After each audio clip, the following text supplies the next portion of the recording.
युद्धामुळे भारतासमोर अनेक आव्हानं, संकटासाठी भारत आधीपासूनच तयार, इंधन पुरवठ्यासाठी आम्ही प्रयत्नशील, पंतप्रधान नरेंद्र मोदी यांचं राज्यसभेमध्ये निवेदन.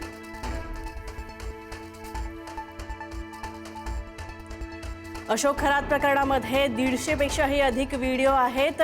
पोलीस तपासामध्ये अधिक धक्कादायक माहिती उघड, आक्षेपार्ह आणि संवेदनशील व्हिडिओचा मोठा साठा.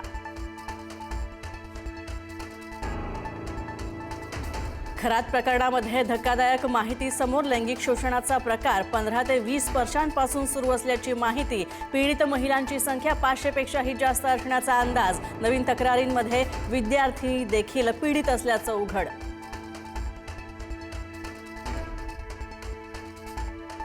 खरातच्या मिरगावमधील श्री शिवनिका संस्थानच्या संपत्तीमध्ये 2024 मध्ये अचानक वाढ झाल्याची नोंद. एका वर्षामध्ये संस्थानला 76,91,000 देणग्या लाभल्या. 2025 पर्यंत शिवानिका संस्थानची संपत्ती 1,81,00,000 वर.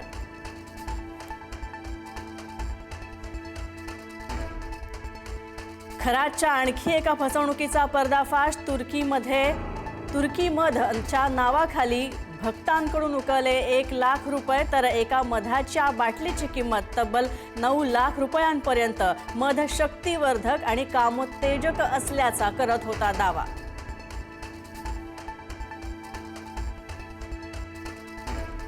अमेरिकेने इराणच्या पॉवर प्लांटवर केले हल्ले, 5 दिवस पुढे ढकलले. तर अमेरिकेचे राष्ट्राध्यक्ष डोनाल्ड ट्रम्प यांनी दिली माहिती. इराणवरील नियोजित हल्ले तात्पुरत्या स्वरूपात स्थगित करण्याचे ट्रम्प यांचे निर्देश.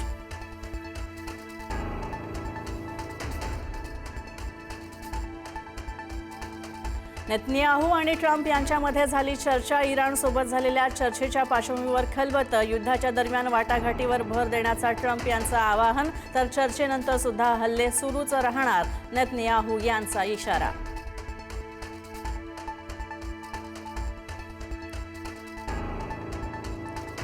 पंतप्रधान नरेंद्र मोदी 100% ट्रम्प यांच्याच नियंत्रणात आहेत. राहुल गांधी यांनी केली टीका. पंतप्रधानांनी लोकसभेमध्ये 25 मिनिटांचं भाषण दिलं, पण अमेरिकेविरुद्ध चकार शब्दही काढला नाही. राहुल गांधी यांनी साधला निशाणा.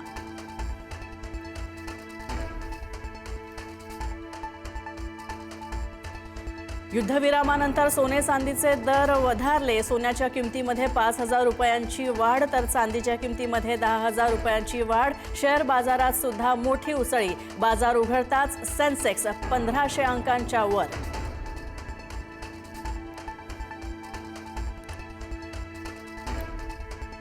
साताऱ्यातील वादावर मुख्यमंत्री देवेंद्र फडणवीस आणि उपमुख्यमंत्री एकनाथ शिंदे यांच्यामध्ये झाली चर्चा. मंत्री शंभूराज देसाईंच्या आरोपांवर मुख्यमंत्र्यांनी व्यक्त केली नाराजी. साताऱ्यासारखे प्रकार खपवून घेतले जाणार नाहीत, शिंदेंसमोर फडणवीसांचा इशारा.